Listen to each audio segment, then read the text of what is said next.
Hey guys, wanted to do a quick video here, couple disclaimers, lay a few things on the line, I guess, if you will, even though the line's very gray and in the sand on a beach, I guess, I don't know. But anyway, you see me do things, I do them in a way that sometimes might not be completely safe. I have to do what I have to do because I'm one guy doing it by myself. Please don't do the things I do sometimes. I fall, I get hurt, I get cut, I do these things. I don't edit this stuff out. My screw gun goes dead, I don't edit it out. This is real life. This is the way things go when you're working on vintage campers. Jacks slide out from under you, things fall, your screw guns go dead, your saw blades are dull, you know, something didn't measure the way it was, you had to cut it twice, you cut it too short. I mean, all of these things are life, all of these things are reality. These are not, you know, I don't work in a 20,000 square foot shop with the pristine floors and all that stuff, because that's not real life. I mean, if you have that, great, I'm glad. If you have that, God has blessed you. Hopefully He's blessed you that you can share that with others and show them what your skills are and how to do things in a way that are safe. Now, I do my best to be safe, I really do. I mean, I'm not obviously stopping saw blades with my bare hands, I'm not stupid.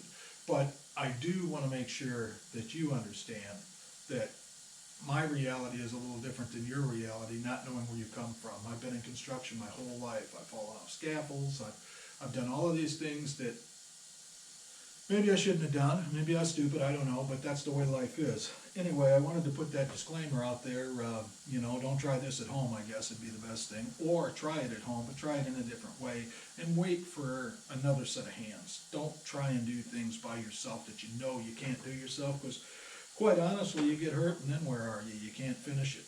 You know, if something's out of square, somebody gets, you know, it's just crazy talk. So we're gonna leave that right there.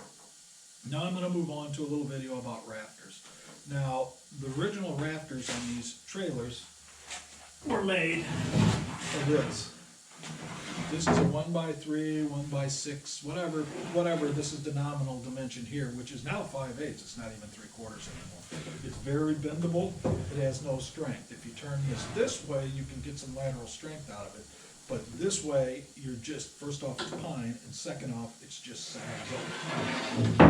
Now, I'm going to build some rafters, but before I do, or cut some rafters, but before I do, I want to show you a couple of things. And I'm going to do my best to show this because I don't have a cameraman to help me. So I'm going to do my best to show this to you.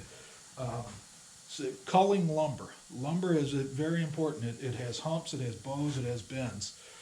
Because you pick up a 2x4, or whatever piece of wood, you can see the end of this, hopefully you can see it, is all bad. It's all soft. Obviously I cut across this one. Rather than measuring from here to cut my rafter, why don't I cut it here and start with nice fresh. The other thing I want to show you, you can see, hopefully, that rafter is crooked as a dog's hind leg. That doesn't bother me. This rafter is going to be put straight up like it is. And as far as the bow going this way, I can straighten that out. Now, what I want to do is point out the crown. Again, hope you can see it. The crown on lumber is going to be where it humps up or humps down. Think of the king's crown, it's curved.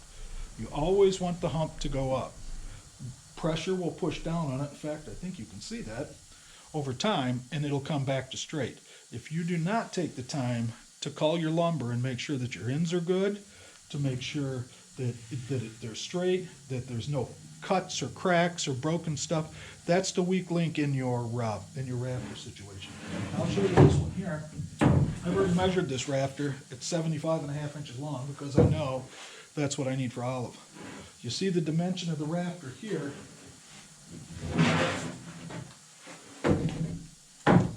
This is the dimension of the original rafter. This rafter will be put like this.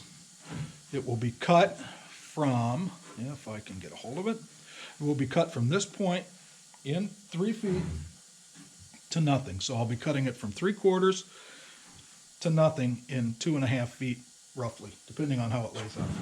Now I'm going to do a couple of those and show you on a different video. The reason I say that is, now we have the strength of this and this versus the strength of this piece of wood, which I could hang in the middle of a couple of sawhorses and break in half. So we're picking up the strength, and we're actually, I just weighed this. This weighs about 6 ounces more than that does cut to the right length. So you're looking at 6 ounces more weight, and I haven't cut it yet. So it may end up being exactly the same weight. The next thing I'm going to do, I'm going to take you along with me here. The other thing I want you to realize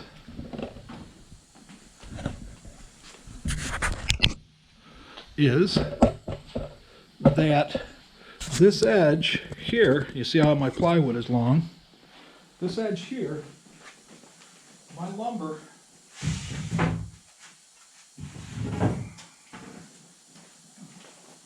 my rafters are going to stop, my 5/4 heavier rafters are going to stop up here. They'll be cut down to the 3/4, but they'll also line up all the way through. Now when I turn this corner,